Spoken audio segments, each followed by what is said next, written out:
Blood में वापस चला गया। अब क्या हो रहा है, अगर आप यहाँ पे देखोगे लूप ऑफ हेनले के दो पार्ट्स है, डिसेंडिंग लूप ऑफ हेनले और असेंडिंग लूप ऑफ हेनले।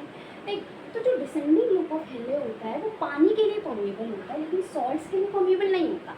अगर कोई चीज़ सॉल्ट के लिए परमेबल ही नहीं है तो सॉल्ट इधर से उधर मूव ही नहीं करेगा, तो जो आपका फिल्ट्रेट होगा वो कॉन्सेंट्रेटेड हो जाएगा। तो ये क्वेश्चन आता है डिसेंडिंग लूप ऑफ हेनले में फिल्ट्रेट जो है कॉन्सेंट्रेटेड होता है या डाइल्यूटेड होता है। फिर जैसे ही आपका फिल्ट्रेट ऐसे ऊपर असेंडिंग लूप ऑफ हेनले में जाता है, वहाँ पे क्या होता है, जो असेंडिंग लूप ऑफ हेनले होती है वो आपका सोडियम क्लोराइड के लिए परमेबल होती है, लेकिन वाटर के लिए परमेबल नहीं होती, जिसकी वजह से जो फिल्ट्रेट है वो डाइल्यूट हो जाता है। एक और चीज़ आपको याद रखनी है, जो असेंडिंग लूप ऑफ हेनले है वहाँ पे रीएब्जॉर्प्शन मिनिमम होती है।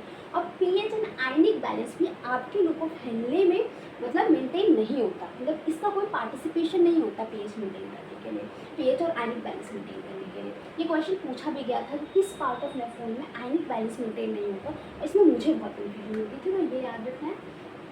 उसके बाद डीसीटी में देखो, डीसीटी में कंडीशनल रीअब्जॉर्प्शन होती है। कंडीशनल रीअब्जॉर्प्शन का क्या मतलब है, ये सिर्फ सोडियम क्लोराइड को रीअब्जॉर्ब कराता है, पोटेशियम रीअब्जॉर्प्शन नहीं होती है यहाँ पे। ठीक है, यहाँ पे क्या होता है, सोडियम क्लोराइड वाटर और बाइकार्बोनेट रीअब्जॉर्ब हो जाते हैं। ठीक, यहाँ पे डीसीटी भी आपका पीएच और आयनिक बैलेंस मेंटेन करने में हेल्प करता है।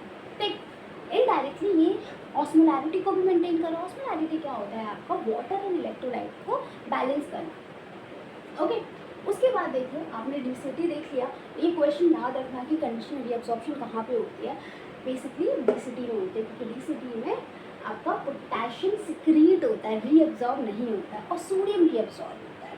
क्लियर, वैसे बेसिकली हार्मोन की वजह से होता है, एल्डोस्टेरोन हार्मोन होता है which is anti diabetic hormone, you will study in another chapter. Okay, उसके बाद आता है आपका कलेक्टिंग डक्ट। कलेक्टिंग डक्ट क्या करता है, सबसे ज़्यादा अमाउंट ऑफ वाटर रीअब्सॉर्ब करता है, जिसकी वजह से आपका यूरिन और भी ज़्यादा कंसनट्रेटेड हो जाता है।